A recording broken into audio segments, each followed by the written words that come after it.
I escaped from the psych ward and jumped off a bridge onto concrete, had like 18 surgeries. AMA. I live near a hospital, and also near this 18-meter bridge over concrete, so I knew where to go to off myself. I got locked in the psych ward for the 6th time. They had never helped me there. I felt ignored, and I was in a really bad depressive episode at the time, too. I had cut my tendon, only the palmaris longus though, so it didn't affect my mobility, and it wasn't painful, and had surgery for that. They admitted me to the psych ward again the next day. I don't remember much from the short time I was there, only that I was crying a lot and asking people to hurt me. The day after I got there, I ran away. My mom had warned them an hour before that I was at risk of doing something to myself. I walked 15 minutes to the bridge and immediately jumped. I landed on my feet and broke multiple bones in them. My calcaneuses were broken severely, and I had necrosis. I also broke my pelvis, arm, and ribs, though the rib injuries weren't that serious. I ended up having 18 surgeries. At one point it was 2 to 3 surgeries a week, mainly for the necrosis and fixing my feet. I was in a medically induced coma for 5 days and bedbound for 2 months before I could even sit. I spent 11 days in the ICU and 3 months in the trauma ward. I was one of the longest patients they'd ever had on the trauma ward. I know the hospital really well now. I'm still disabled because of it. I'm 16, and I only have autism and depression, AMA. Did you regret the jump while you were falling? I don't remember much of the fall, but I'd been wanting to jump for 3 years before that. I never had the courage until that moment. It was a big topic in my head, and I had a lot of dreams about jumping off different places. I slightly remember screaming, but I'm not sure if I'm remembering that correctly. Maybe I did regret it, but it was mainly like, finally. Even after I woke up, jumping satisfied something in me. Even though I survived, I think I was really shocked that I actually did it. I was conscious after landing, but I don't remember it at all. I've spoken to several people who say as soon as they stepped off the ledge, they regretted it. It sounds like you were in a full psychotic episode, maybe? I hope you got closure somehow, and I am personally very happy you are still alive and able to interact with a stranger like me on the internet. Be well, and take care of yourself. I wasn't psychotic. I've been depressed for a really long time and wanted to die since I was 11. When it happened, it was about a week before my period, so maybe that played a role. I often get extremely depressed before periods. I didn't have any hallucinations or delusions. I just felt really horrible. Thank you for being so kind. Is your physical height any different after all the surgeries? My left leg's 1 centimeter shorter than my right. I'm not sure about my overall height. How did you manage to escape? It was easy. When they brought in food, a guy would come with this huge trolley. He'd open the door, and the nurse would receive it. The ward had about 5 rooms and just 1 hallway. I sat on the floor opposite the door, acting like I was waiting for food. When the nurse opened the door, I got up and walked past the trolley. She went after me, and so did another girl because she knew I was going to kill myself. I ran toward a window and tried to open it to jump, but it wouldn't budge. So I ran down 8 floors, went outside, and headed for the bridge. I feel really sorry for what I've done to that girl. I hope she doesn't blame herself. I know I'm a shitty person. She was in the room with me and 3 other girls. I don't remember much. I was crying and sleeping most of the time.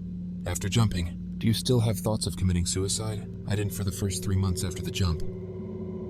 I was glad to be alive. At some point, I found a med that worked, but it stopped working after just a month. It keeps getting worse. I felt better after jumping, but the feelings always come back. I'm not planning on doing it again, though. I don't want to hurt the people around me. My siblings are really young, and they wouldn't understand. My parents love me too. I'm trying to like living again right now. Why was it an interesting experience? You had 2 seconds of fall. You don't remember it, and it feeds you up. Please don't do it again. It's not worth it. The aftermath was interesting. I got to see all the x-rays and hear about it. Having so many surgeries was interesting. Being in the ICU was interesting. I was hallucinating and having vivid dreams that I thought were real until later. I also saw the necrosis on my foot and some pictures from the surgeries. That was cool. I had tubes in my foot and all of that. It was pretty fascinating because I like medical stuff, since literally no one's asked, what was the damage? I had an open fracture of my left humerus. I had Eason surgery for that. I think some ligaments in my right elbow were damaged or something, so I had something like a cast, and it was immobilized. Both my arms were non-functioning, which sucked. Then, I had my pelvis broken. My left leg kind of pushed into it, and it was comminuted and displaced. It was broken in 4 places. I had ORF surgery for that. My left femur was also broken. It was comminuted. At first, they used Kirschner wire traction, but then they put a rod in it. I think it's called EM nails. I also had a comminuted fracture of my left tibia and fibula. At first, they used Essen for that too, but it moved or something, so they put a rod in there as well. That was fun. I liked the anesthesia, and weirdly, the tibia and fibula fractures didn't hurt the entire time. Like, I've never felt pain from that, even from the start. It was pretty broken though. I saw the x-ray, and it looked cool. I had a lot of bones in my left foot broken. It's disfigured. I broke the metatarsals, navicular, and cuboid bones. My calcaneus was shattered. It was open too, and I had necrosis on that. They did a plastic surgery, where they took skin from my thigh and put it onto my foot, but it's gross. It's way too big now, and not the way a foot should be. I'll have more surgeries for that. On my right foot, my calcaneus was also broken. I broke some ribs and the transverse process of a vertebra, but those weren't serious. I don't remember feeling any pain from those. I also had a pneumothorax and lung contusions or something like that. But again, I'm pretty sure those weren't serious either. I'm a psych nurse as well. Is there anything you've found in life that gives you the same feeling as looking forward to that jump? No. Trying to kill myself is just a different feeling, and I love it. It makes me feel so free, finally. Maybe drugs or alcohol give me a bit of that feeling. I love those too. If you didn't have the conditions you have, and hadn't had the past and experiences you've had, what would you want to be or do? Or, another way of putting it, what would you wish from a magic genie who could snap their fingers and give you everything you could want, reshaping the world to serve that fantasy? I don't know. I like learning and math and things like that, but I can't focus much right now, or find the motivation to do anything. I'm very interested in surgery and medicine. That's fascinating to me. I used to really love math, but I haven't done that in a long time. I wish I could go to school like a normal person. I wish they'd found out about my autism sooner, and about my IQ, because I could have gone to the school I'm switching to now earlier. It's a gifted kids school with a lot of neurodivergent kids and stuff. They try to keep kids from burning out, like I did. Normal school sucked for me, and no one ever knew why I was the way I was. I guess I just want to go to school, be able to focus and learn about stuff, and not be so depressed all the time, or just never be born. I think that would be best. What do they do to you at the psych ward to change you? Or is it just to prevent you from doing harm to yourself, until hopefully in the future it gets better? They just hold me there for a few weeks. Sometimes they change my meds, sometimes they just hold me there. My first admission was helpful because it got me diagnosed, at least. The rest were useless. Are you more depressed now that you're also disabled? I used to read a Twitter account from a woman who was profoundly depressed. She jumped off a bridge and lived, but was then disabled and in chronic pain. She became even more depressed as a result. Ultimately, she died by suicide. Her post made me so sad. Oh, what's the account? Actually, I'm not more depressed. I'm about the same. I don't care about being disabled right now for some reason.